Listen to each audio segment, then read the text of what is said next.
दिल्ली सरकार को high court ने तकड़ी डांट लगाते हुए उस आदेश को निरस्त कर दिया जिसके अंतर्गत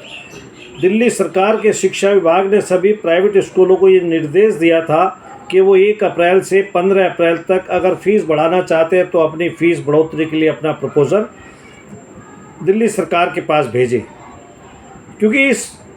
बात को कोर्ट ने बड़ी गंभीरता से लिया है कि जब कोर्ट पहले ही आदेश दे चुके हैं कि कोई भी प्राइवेट स्कूल चाहे वो डीडीए लैंड पे है चाहे नॉन डीडीए लैंड पे अगर वो फ़ीस बढ़ाता है तो प्रॉफिट के लिए फ़ीस नहीं बढ़ाएगा, खर्चों को पूरा करने के लिए फ़ीस बढ़ा सकता है। इसके लिए किसी डायरेक्टरेट के प्रायर अप्रूवल की ज़रूरत नहीं है।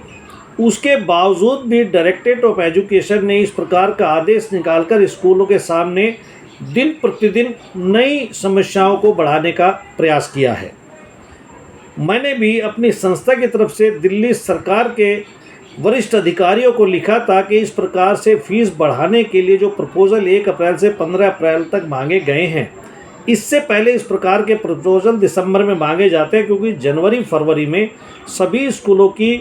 एसएमसी में फ़ीस बढ़ानी है या नहीं बढ़ानी है बजट रख दिया जाता है, जिसमें 4 गवर्नमेंट के अधिकारी भी होते हैं और उस समय प्रस्ताव ये पास किया जाता है कि फ़ीस बढ़ानी है तो कितनी बढ़ानी है और नहीं बढ़ानी है तो कितनी नहीं बढ़ानी है,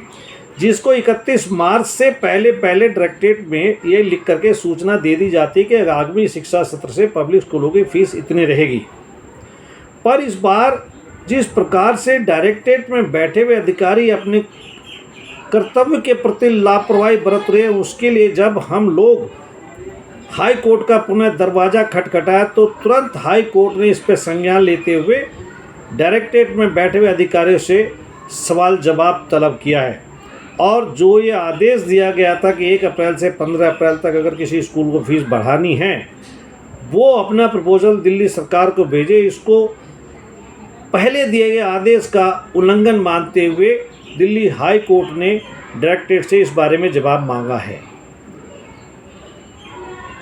कोई भी स्कूल फ़ीस बढ़ाना नहीं चाहता, वो सिर्फ अपने आगामी वर्ष के लिए जो कितनी आमदनी एक्सपेक्टेड है, कितना खर्चा एक्सपेक्टेड है, उस बात को ध्यान में रखते हुए फ़ीस बढ़ोतरी करता है।